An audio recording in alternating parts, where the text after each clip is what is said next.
You probably all have heard the story of the young man who ran up the stairs of the subway in Midtown Manhattan carrying his violin case.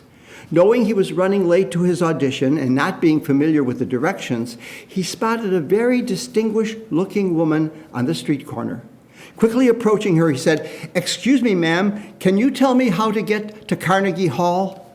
She looked over him saying, "Practice, practice, young man, practice." In our second reading today, Paul is writing from prison. He has been ridiculed, flogged, and imprisoned for preaching the gospel. But now he is writing to his most beloved community, the Philippians. We might expect Paul, perhaps like us, to complain about his suffering. But no, instead he sets his eyes on Jesus Christ and shows the Philippians and us the power of hope. Hope based in practicing the right things. In our first reading and today's gospel, we hear the vocabulary of violence.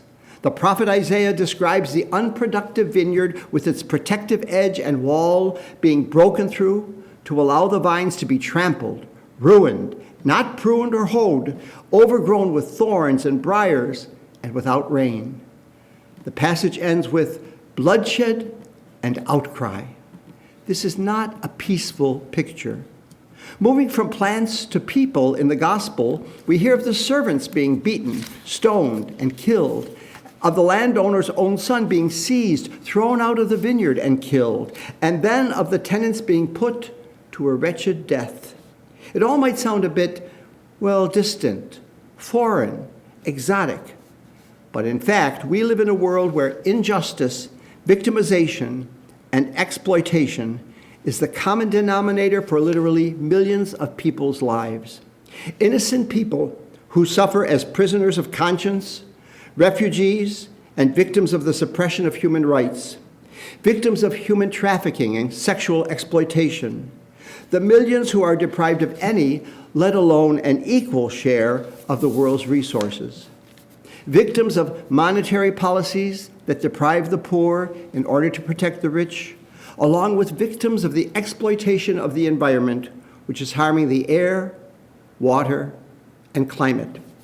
This month is calling us to focus on addressing these inequities and injustices through two dedicated themes, namely October as Pro-Life Month, with all that it entails from conception to natural death, and perhaps not as well known, October as National Domestic Violence Awareness Month, with staggering statistics that are mind-boggling. We live in a world that is so desperate for hope. What can we possibly do to make a difference? The needs are so enormous, and our opportunities, our resources, our possibilities seem so limited. Let's return to St. Paul, writing to the Philippians from prison, and how it is that we can best make a difference. He says, "Finally, beloved, whatever is true, whatever is honorable, whatever is pleasing, whatever is commendable, if there be any excellence, and if there be anything of praise, think about these things.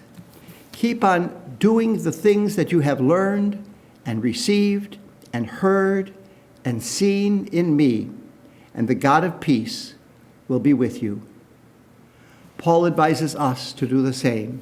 Keep on doing. Keep on doing what is right. Keep on doing what is just. When we act in justice, it's hard to be judgmental.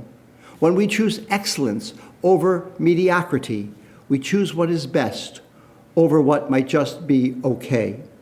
When we live committed to the Lord and being a person pleasing to others, it's almost impossible to be mean. Keep on doing the things that matter. Keep doing these things that make even a small difference. And in doing these things that make a difference, we will find joy. Aren't all the great things in our world the result of someone doing the same good thing over and over and over again? Athletes know this well as musicians, dancers, bricklayers, surgeons.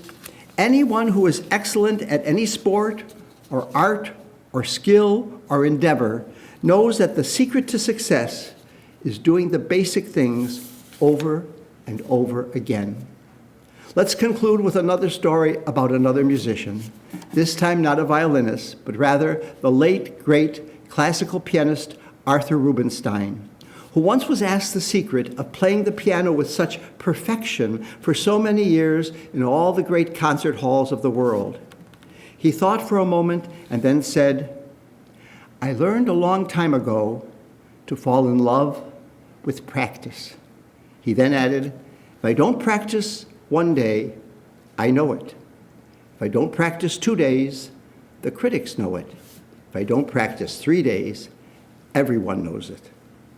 So keep doing those things. Keep practicing being honorable and speaking the truth. Keep practicing being just, pure, pleasing, and commendable. For after all, as the saying goes, practice makes perfect.